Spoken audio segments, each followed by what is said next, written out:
Ladies and gentlemen, welcome back to We Are Not Entertained. I am the Engine Brockport, your reigning, defending B-Card Heavyweight Champion of the world. Not joined by Tommy Haley this week. That is because, as of recording, the Super Bowl has just happened, so he's a little bit caught up in another sport, shall we say. But that is fine. I am here this week to bridge the gap for it here, as we have not a lot of wrestling news to talk about, which, as we've stated previous weeks, is not necessarily a bad thing, all things considered. So, what else should we talk about other than the new NWA World Heavyweight Champion? It's Matt Cardona, folks. It's crazy to think about that just a little over 2 years ago, maybe not even 2 years ago, he was released from WWE in that massive release that happened at the beginning of the year last year when COVID first hit, right after Mania. And since then, he has done nothing but impress. It's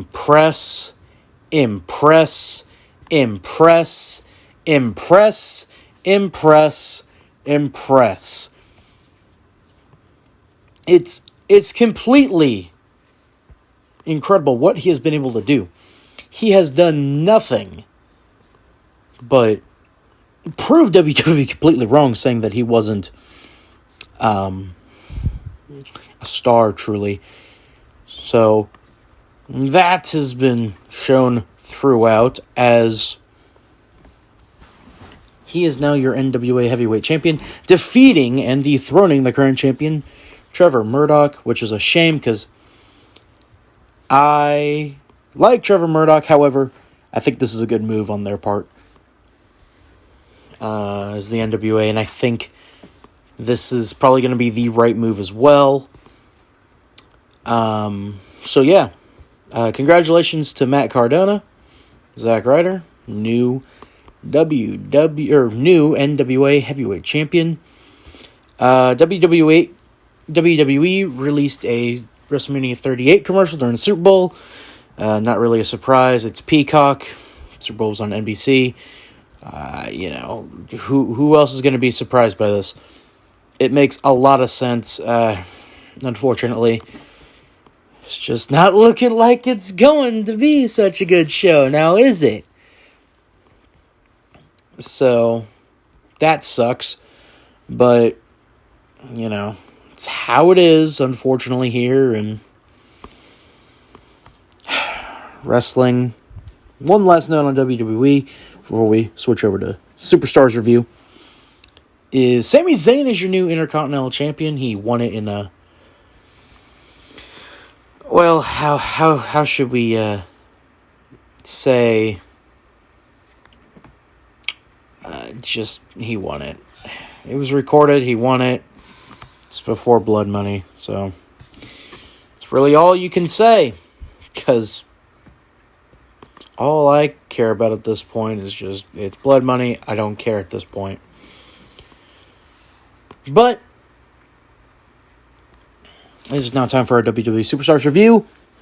If you missed last week's review, we were preparing. It was Superstars Go Home show for Hell in a Cell. This is the first WWE Superstars show after Hell in a Cell. The Raw portion of it comes from Pittsburgh, Pennsylvania. More to come on that later on as to why that is significant. Raw starts us off here as out comes Ted DiBiase. Michael Cole and Jerry Lawler are on commentary for Raw here.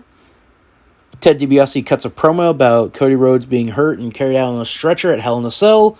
If you'll remember, Legacy faced DX and lost at Hell in a Cell. Super kick sledgehammer combo put him down for the win. Some "you suck" chants. That's classy. Stay classy, Pittsburgh. And then out comes St. Louis' own Evan Bourne. So Evan Bourne's come out. Ted DiBiase's in a bad mood, so he starts beating the tar out of Evan. This is going to be a common theme for the rest of this match. Evan tries to do a comeback with some kicks, which then has Ted DiBiase run to the outside of the ring, where he gets hit with a big dive. There's a ton of Steelers gear in the crowd.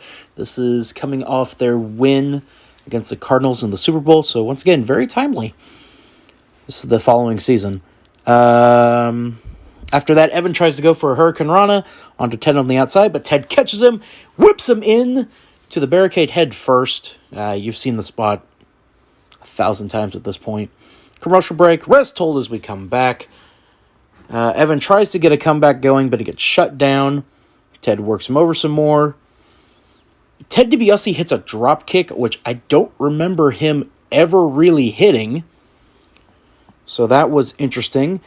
And then that gets followed up by the biggest lariat I've ever seen Ted DiBiase hit.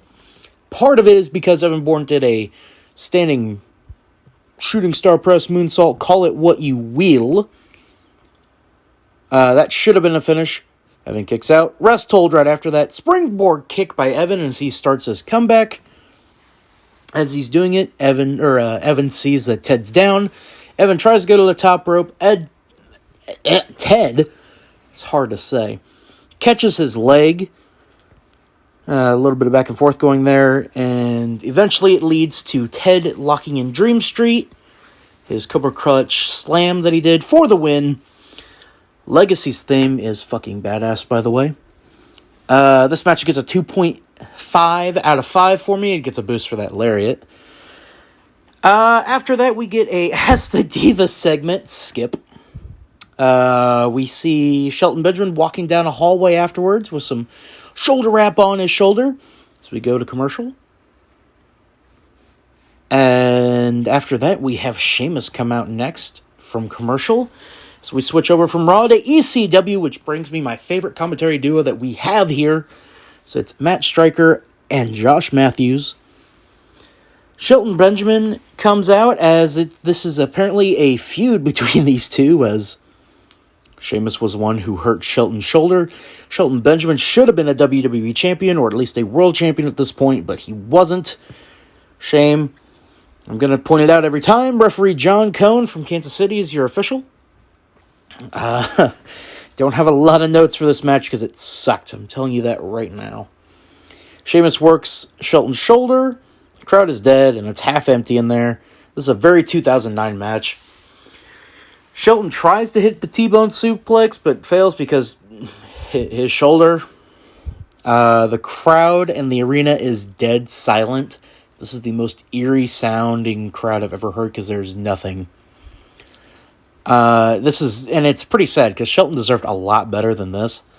And this is what he's being subjected to in a dead arena for a match on not even a B show, a C show. Well, he's on a C brand at this point. And it just sucks for him. DQ finish, as Sheamus doesn't let go in the ropes before the 5 count. -1 out of 5. Sheamus sucked during this time. And he finishes the segment out by hitting Shelton with a brogue kick.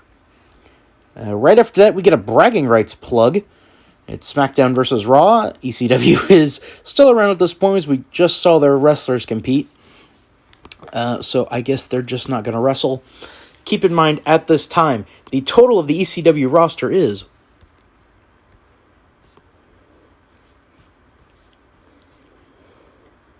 18. That's including 1, 2, 3, 4 non-wrestlers. So that's 16. And out of those 16, 1, 2, 3 are female. So you have 13 wrestlers that could have been at bragging rights wrestling for you. It's a 5-on-5 or whatever it was. I don't even remember at this point. But whatever. Guess doesn't really matter. SmackDown's up as it's JR and Todd Grisham on commentary. Here's why this episode of Raw is a little bit weird. Because they recap Ben Roethlisberger, Big Ben being on Raw.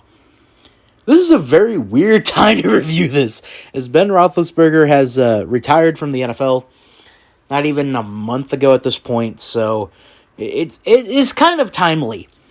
Cut backstage after the package, he teamed up with DX and the entirety of the offensive line for the Steelers and beat up Jericho. Cut backstage, Hart Dynasty's interviewed. Standard, we're going to win this match because we're better. Commercial break, Crime Time comes out, and they are over, but I'm not rooting for them. I'm rooting for their opponents because here come the Hearts, which means it's Tyson Kidd, baby! Let's go! And we're going to start with the Tyson Kidd love real quick because it's him and JTG to get the match started off with. And we get technical wrestling. Let's go! And we go straight from the technical wrestling right into Arm Drag City, bitch. Tags are made as Shad and David Hart Smith come out. Hoss fight. David Hart Smith has a really nice counter to a some sort of attack. I don't quite know how to explain what Shad was going for in the corner, but it was like a... So you know how when wrestlers will be on the ground and they'll try to lock in some sort of leg submission hold and they'll kick them off? David Hart Smith did that, but with his knees. So it was like a knee press. Charles Robinson is the ref for this matchup. He always gets the good matches, doesn't he? Shad hits a double clothesline on the Harts after they try to go for a double team move. Fails. Tosses Tyson Kidd out of the ring. And then Shad does something I've never seen him do. Shad Gaspard gets on the ring apron and starts to run at the Harts. Dives off the apron and hits a dive on them. What the hell? Bro, you're doing this on Superstars. Like, you're not even doing this on, like, I don't know, Smackdown or Raw. Superstars. That's the commercial break. Come back. JTG is hitting a 10 count punch in the corner, which he turns right into the facelift facebuster. Don't ask me how I remember that's the name of it. That's one of the names. The other name for it is the mugshot, but I'm not going to call it that. We get some tag moves from the Harts. It's nothing fancy, but it's very effective. Referee gets distracted at one point after this by David Hart Smith, and JTG is hit with a nasty dropkick by Tyson Kidd on the apron. JTG, let me try that again, gets worked on the outside of the ring for a bit, and then we get a power slam in the corner. David Hart Smith was way better than I remember him being, but it's rest hold time. JTG fights out, or tries to fight up, does for a little bit, then gets belly to bellied halfway across the ring. I haven't seen belly to belly that effective in a long time, or with that much height or anything. I miss big guys being able to do that, truly. Fights out of a pile driver attempt does JTG. Hits a backdrop on David Hart Smith and then turns it from there into a sling blade. I do believe he called it... Oh, crap, I forgot what it was. Anyway, he had a name for it. I don't remember what it was. Hot tag. Shad comes in and destroys Tyson Kidd with some clotheslines, and then it hits him with the fuckbuster. I love the fuckbuster. It's not the actual name of it, but that's what I call it. Shad tries to go for an STO, his finisher, but it fails. Tyson has a crucifix locked in, and then David Hart Smith comes in with a big boot that should have been the finish because it looks sweet as hell, but it only got a 2. Harts go for a heart attack. So Tyson's going off the ropes, gets caught by JTG, grabs his leg, and this is where the finish becomes a little bit complicated. Stick with me here. So, JTG grabs Tyson's leg, pulls him out underneath the ring. They hit a double clothesline on each other on the outside.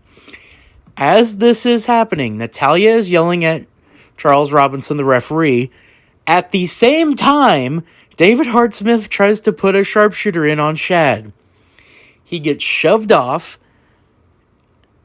to which Eve grabs David Hart Smith's leg.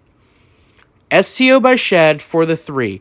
That finish is complicated as hell for those camera guys. I am surprised they were able to do that, and they got it so quickly. There weren't even, lots of camera cuts. There was, maybe 3 cuts the entire finish for that, which was incredible. That's how it should be done. Crime Time win, thanks to a little bit of a cheating on the part of Eve Torres. I get it with 3 out of 5 stars. It was a really good match. The Hearts are saying you got lucky, and this is far from over. So, it's not even close to being the end of the feud. But I do not believe that we get that conclusion here on Superstars. This match was so good. It made me want to fire up the PlayStation 3, my PS3 that I have sitting right next to me right now, and play Smackdown vs. Raw 2011. That's how the show ends. Not a bad show overall. The low point was very much Sheamus versus Shelton, which sucks because Sheamus becomes WWE Champion here in a little bit. In this timeline. We got a little bit to go, but it's not far off. Good news is, we're also not far off from the Hart Dynasty having the tag titles. So we get an amazing feud between them, and I believe it's DX here coming up. But yeah, low point was Sheamus versus Shelton Benjamin. That sucked. Sheamus was not good at this time. He was super green. But Ted DiBiase versus Evan Bourne, along with the main event, really brought up the show for me, which has me give it a 2.2 or a 2.5 out of 5 for the overall show. Again, that -1, that DQ finish between Shelton and Sheamus, it really just kind of brought it down for me. It's a shame, but that's how it goes when the match is that bad. They're in the build to bragging rights at this point. So yeah. Next show we will get CM Punk wrestling John Morrison. So that's a positive there. Teased it last week if there's any changes to the WWE roster at this point. We're going week by week to see if there's any changes. Last week we said the only one was Hacksaw and Jim Duggan leaving. I will go ahead and look now as to what happens in the next week. If there are any changes. And there are. So, another person has left at this point. I will look up who it is real quick.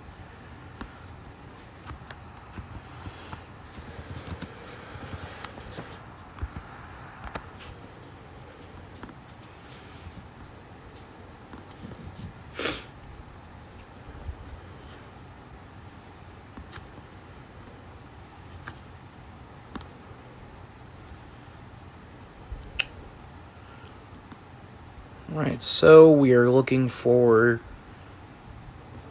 as we said, Hacksaw Jim Duggan had left already.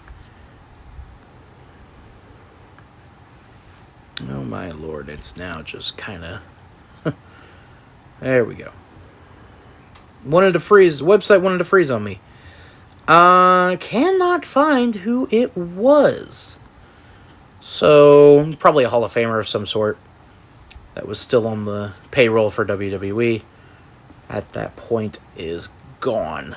Lots of other sort of releases that happened at that point. Crazy. But yeah, so they went from 99 down to 98, just one. Nothing too surprising. It looks like the roster's pretty much stayed the same. So, go listen to the one we did last week where we reviewed the rosters and who was still on them. I'll give you a quick rundown right now who it is. Raw, it's Alicia Fox, Big Show, Brie Bella, Carlito, Chavo, Chris Masters, Cody, Evan, Eve, Gail Kim, Hornswoggle, Jack Swagger, Jerry Lawler, Jillian Hall. God, there's a name I haven't heard in a while. John Cena, Justin Roberts, Katie Lee Burchell, Kelly Kelly, Kofi Kingston, Mark Henry, Maurice Molina, Michael Cole, MVP, Nikki Bella, Primo, Randy Orton, Santino, Shawn Michaels, Ted DiBiase, and The Miz. So the Bellas moved from ECW to Raw. It's about the only change so far. Otherwise, SmackDown, Batista, Beth, Phoenix, CM Punk, Charlie Haas, Chris Jericho, David Hart Smith, Dolph Ziggler, Drew McIntyre, Edge, Eric Escobar, Finlay, JTG, Jimmy Wang Yang, John Morrison, Kane, Kung Fu Naki, Layla, Maria, Matt Hardy, Michelle McCool, Mickey James, Mike Knox, Natalia, R-Truth, Ranjan Singh, Rey Mysterio, Shad Gaspard, Slam Master Jay, Great Khali, Undertaker, Teddy Long, Todd Grissom, Tony Trimble, Tyson Kidd. ECW, as I said, they lost the two Bellas, but they gained another one. They gained another member of the roster out of that, so it was a 2-for-1 trade, as it's now Abraham Washington, Christian, Ezekiel Jackson, Goldust, Josh Matthews, Katie Lee Burchill, Matt Stryker, Paul Burchill. They gained Rosa Mendez, Sheamus, Shelton, Hurricane, Tiffany, Tommy Dreamer, Tyler Rex, Vladimir Kozlov, William Regal, Yoshitatsu, Zack Ryder. So, just a few changes were made there. Nothing truly surprising, all things considered. But yeah, so that is what happened there. The roster-wise, that is for next week. This ECW roster, you see it getting whittled down as Sheamus is still there. He won't be there much longer. Hurricane won't be on the roster much longer. Neither will Tommy Dreamer, Paul Burchill, or Katie Lee Burchill. But they'll be gaining 2 or 3 more members here in a little bit on that roster. They are not too far off. In fact, I'm going to look ahead and see when they do come back. Or when they too join the roster. Not then.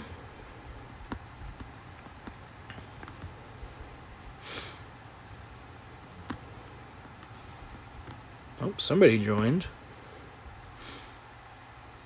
Oh, but ECW lost some members in that time span, so that's not the best, but it looks like it'll be SmackDown who gained some people.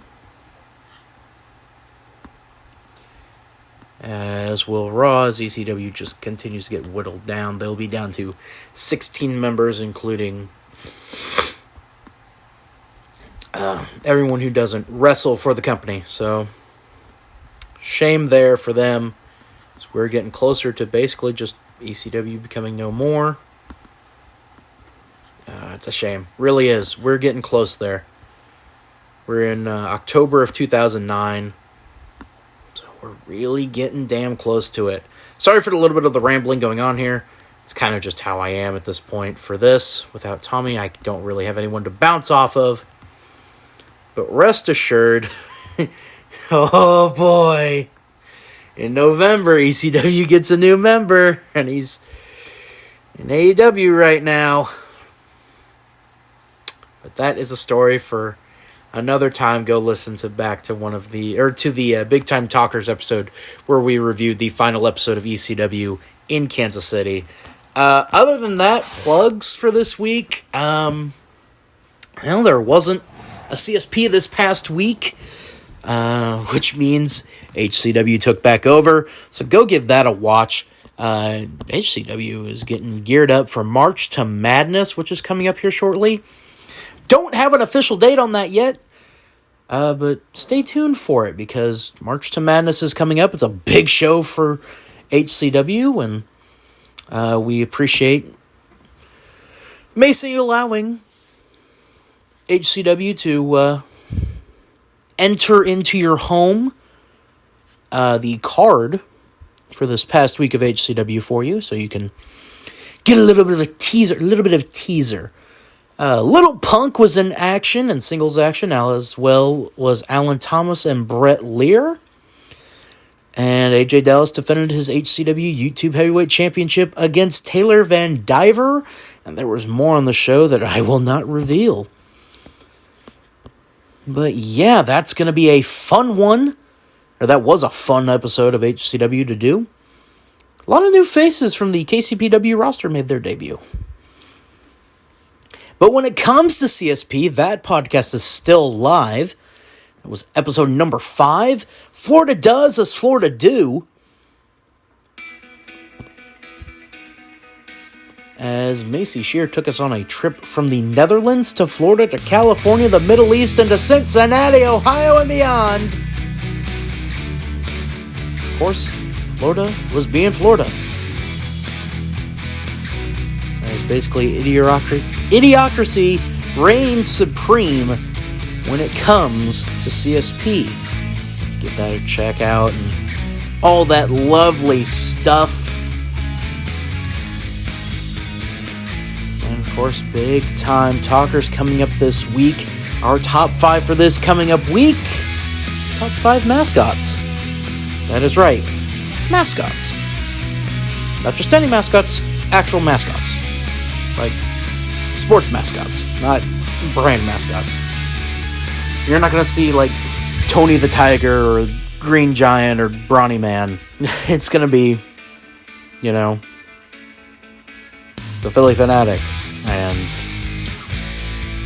let's see, who else can I say that? Slugger and Jackson DeVille and those types of mascots. So, yeah, this will be reviewing the Super Bowl that just happened today as of recording. It was an incredible Super Bowl, all things considered. So, yeah, big time talkers. We'll also have a big announcement coming up this week on BTT. But until then, I've been the Engine Brock Gorton. Tommy Haley has not been here to join me, but he can be found at dude_rex14. The D and the R are capitalized. I can be found at BrockGorton99. Only the B is capitalized in that one. You can go follow the Twitter account for B-Card Entertainment at BCardYT. They have lots of special prizes and such that go up there. Little tidbits and random factoids. Yeah, check out us on Twitter. But until then, I've been the Angel Brock Gorton. And when it comes to this past week on professional wrestling, I haven't watched, but I watched Superstars. And when it came to that, I was entertained.